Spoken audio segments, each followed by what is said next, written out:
Alright, the first EZA I want to look at is the AGL Golden Frieza.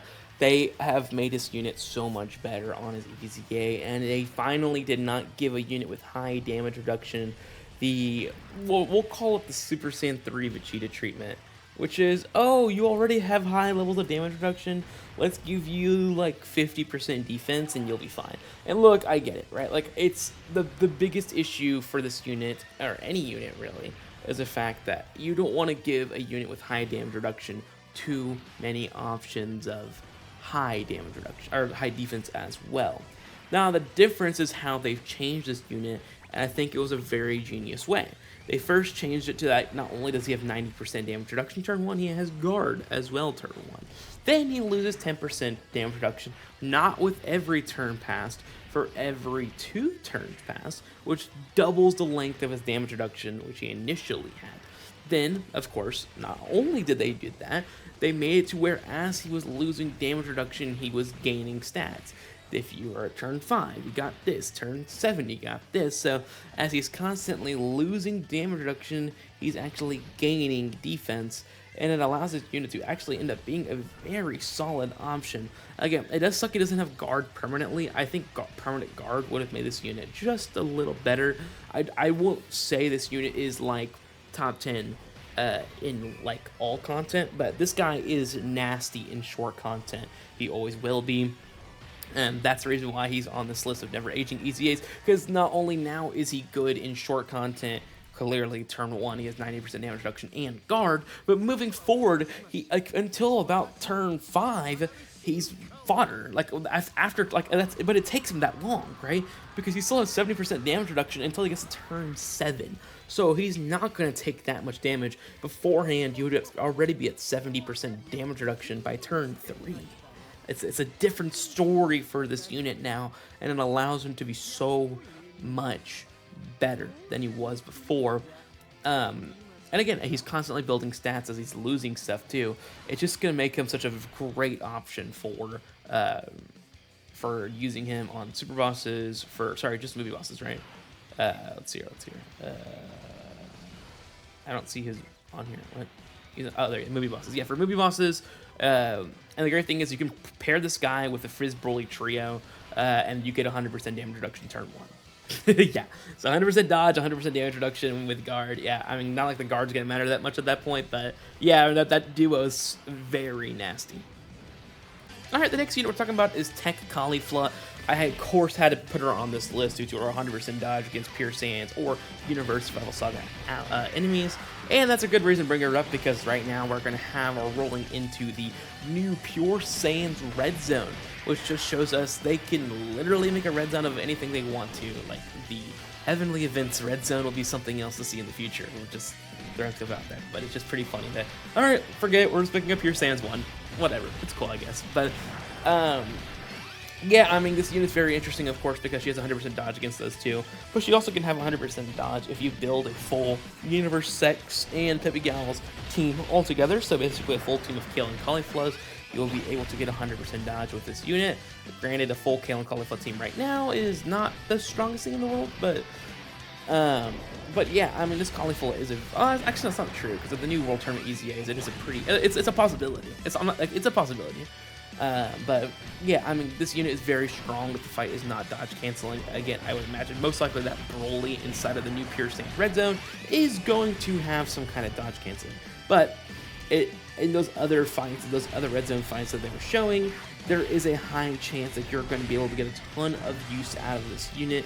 Just because, again, just being able to have a floater that cannot die is very valuable. It always will be. It just allows you to focus on your main units without worrying about a floater potentially selling your run, which is the reason why she's always going to age very, very well. Alright, the next unit we're going to talk about is one I brought up earlier, and that is the PHY Broly Trio. You know, I love to glaze this guy very recently. My eyes have kind of like re-emerged on it when the Blue Zone meta came out. Not Blue Zone, sorry, the the special battle meta came out, and I just got to witness greatness in front of my eyes with 100% dodge, and he has access to so many orb changers right now currently that it allows it to be a very feasible option. Granted, of course, he does rely on orb changers to be good. He needs the 24 key, he needs 100% dodge, and dodge canceling does hurt him, but of course, if the fight doesn't dodge cancel, then he's good. He's going to be fine. He's going to be able to thrive very well, and the reason why I think he deserves to be on this list, I mean, 100% dodge is 100% dodge at the end of the day, and he's going to super EZA one day. He's going to super EZA one day, and that's even crazier to think about, because that means at one point, he's going to be able to have an easier way to get dodge, or insane more amounts of defense or attack or whatever to allow him to be even a more elite option than he is right now. But today, I don't think this guy is going to age out anytime soon, unless literally every fight moving forward is just dodge canceling. Alright, next we have AGL MUI Goku. Of course, we had to mention this guy as well, because you saw in this meta as well, before Blue Zone Fight came out, before it came with dodge canceling, you saw how strong MUI was. No matter how strong the boss is, you have a unit that can just dodge and move. And look, I will say one thing, this Global Dokkan campaign made me want to hate dodge units for the rest of my life. I'll be honest with you, they just were not dodging for me. But I just can't sit here and, because of my one awful experience, be like, all dodge units suck. Look, it does suck that it is one tap and they die. Yeah, I mean, that's just not fun, right? But for example, units like AGL MUI Goku have the ability to get permanent dodge very easily. And he has 100% dodge in 2 scenarios. This guy's a really well put together kit that allows him to not just be fish, you know, without no backup plan, or allow him to be fish with like nothing else. Like they definitely allowed him to have some way to shine without just completely just crumbling after getting hit by one dodge, which he does die, by the way, but it's just more so he has the revive, he builds dodge every single time. It's not like you're constantly trying to roll at 70% chance to get the dodge. Eventually you will land at 100% dodge, which allows his dodge to be so much stronger, and Yamcha's an example of this as well. And Yamcha won't be on this list, but he's an example of a unit that, yes, can also benefit from the beauties of not having to deal with that dodge, or sorry, of the beauties of having high amounts of dodge. And he does have some tanking abilities, of course, but again, he is reliant on the dodge. Same thing with MUI Goku, but again, both of these guys have such a level of dodge that it doesn't even matter. They shouldn't be getting hit at all. Alright, the next one is going to be TEQ Syn Shenron. I will say I might be glazing just a tad here. Look, I might be glazing just a tad here, but here's the reason why. It's because if I'm going to put dodge units on this list who are not always going to be in the meta, they're always going to be up and down, right? They're going to be based on, essentially, you know, if the meta is dodge canceling or not, right? Like there's a pretty big variation. So if we're allowed to do that, then I feel like we should include TEQ Syn Shenron on this list, because we know eventually Omega Shenron is going to leave. Omega Shenron is not going to be meta anymore, and the GT bosses is going to crumble because of that. But the great thing about this, the great thing about what TEQ Syn Shenron has in his kit is the fact that he has the ability to get 100% dodge turn, or sorry, 100% damage reduction turn 1 because of Omega. So there's the moment that Omega comes back out and does, you know, and he gets his EZA, and he's even better than he was before, he allows the TEQ Syn Shenron to come back immediately, because he will have 100% damage reduction turn 1. Now, after that, will TEQ Syn Shenron be viable? I don't know. It depends if they change the multiplier from 10 to 15%, and then we're talking about a 70% damage reduction TEQ Syn Shenron, which might be able to get the job done. I can't promise much there, but I will say TEQ Syn Shenron should have life for a very long time. And again, I would be pretty interested to see how he will age in the future, but there is for sure the concern of his reliance on Omega to hold enough, I wouldn't say weight, but I would say just hold enough to be able to hold his own without Omega, which he really won't be able to. But again, the fact that he can get 100% damage reduction, you can't age that unless they start doing damage reduction nullification, because otherwise you're not going to be able to age 100% damage reduction. Alright, next we have INT Cheelai. Now, this unit was already good on base. A lot of people use this unit a ton because she has some great mechanics, right? On EZA, she keeps, of course, all of those and just becomes 10 times better. Scouter, Rainbow Orb changing, 70% dodge, the crazy amounts of support she gets, the 78% attack and defense support, and the 39% of it is for 3 turns, which is crazy. It only activates once, but the fact that you can get that rolling, every rotation gets it, until it comes back to her, if you float her, of course. That's pretty strong, and the rotation she's on is going to have 78% damage reduction that turn. That's sorry, not damage reduction, attack and defense for that turn. That is going to be insane. She can get to pretty crazy amounts of defense as well post super after some dodges. Her main issue is the fact that she has 3 categories. Space Traveling Warrior definitely needs some love. It's a category that should get representation anyways. It's a little shocking that it hasn't.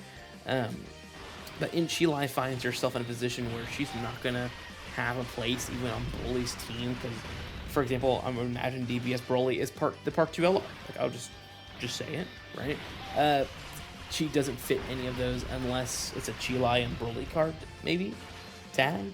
I don't really know. I don't really know any other way you could fit Cheelai onto a team right now, which kind of sucks for her, but it is what it is. But she's really good due to that, and of course she has 80% dodge against super attack. She also gets defense when receiving a normal attack, so it just allows her to be a very good asset. And even if she gets hit and when she doesn't dodge, she has insurance. Granted, of course, it doesn't help the fact that she doesn't have a leader skill, so a lot of times you're running her off lead. But with this passive, this is a pretty good passive that even off lead you can get away with running her, and her support levels are crazy. Alright, finally, we're talking about the AGL Golden Frieza. Wait, didn't we just talk about AGL Golden Frieza? Oh, no. We're talking about the other AGL Golden Frieza. The OG AGL Golden Frieza. Before we got the LR, we had this TUR, just random SSR Golden Frieza, who is incredible, by the way. Too bad he gets banned because, well, quite frankly, he's a nuker, and they don't love nukers in that, which sucks, but it is what it is. I am pretty happy that he can age forever, because again, as long as there's not a dodge canceling fight, guess what you get to have 100% damage reduction, because you can go Broly Trio slot 1 and then put AGL Golden Frieza slot 2, 100% dodge, 100% damage reduction rotation, best rotation of the game in terms of defensive wise. Offensive wise, no, not really. But the cool thing is that those two work and play really well with each other, and they're on the same teams. Now, what does suck, of course, again, is the mere fact that you just quite simply cannot run this Frieza. If you could run them, it'd be so much better, but then you are sacrificing tons of damage because you're using a main rotation to run the AGL Golden Frieza and Broly Trio. I get that not being the most ideal thing in the world, and of course you do have to get 24 key for that to be the case, but again, this AGL Golden Frieza just simply will not age. There's so many units in this game that allow you to be able to get to 100% damage reduction with this Golden Frieza. Because let's just remove the Broly Trio for a second. You can switch into STR Zamasu on the Rose Goku Black card and have AGL Golden Frieza slot 3, and bang, you have a 100% damage reduction Golden Frieza at all times if you're running 2 Roses, right? If you're running 2 Roses and you are able to just float the AGL Golden Frieza, like, that's pretty strong. That's really, really strong, actually. And it just allows you to have him 100% damage reduction at all times. Another unit who benefits from this is, of course, the DBS Dokkan. You can get the Extreme Class 1, you know. He can get 10% damage reduction from Rose, for the Zamasu side, of course. And then the new Golden Frieza can as well. So there's a lot of units that benefit from Zamasu's 10% damage reduction. Of course, he has to be in slot 2, because you're not going to put Zamasu in slot 1. But, of course, that would also mean you need another slot 1 unit to hold for Zamasu's, which we really do not have on Super Bosses just yet, unless you're able to run the Fizz Broly Trio. And you might be able to get away with running someone like... Oh, you could run DBS Dokkan in slot 1 for Super Bosses, in all honesty, you could. And then just have people in slot 3 to allow yourself to, you know, gain that thing, gain the buffs of that, of course. I mean, you could run Broly Trio and Rose Goku Black on 1 rotation and have 20% damage reduction being fed into slot 3. And there's some crazy stuff you can do with that team. It's pretty fun to see what you can do. But anyways, let me know what you guys think in the comments below. What you guys think? Do you guys enjoy these EZAs? Do you agree that these guys will never age? Again, I would say all of them, yes. Maybe not Syn Shenron, but again, we can't ignore the fact that he will always have a chance to have 100% damage reduction.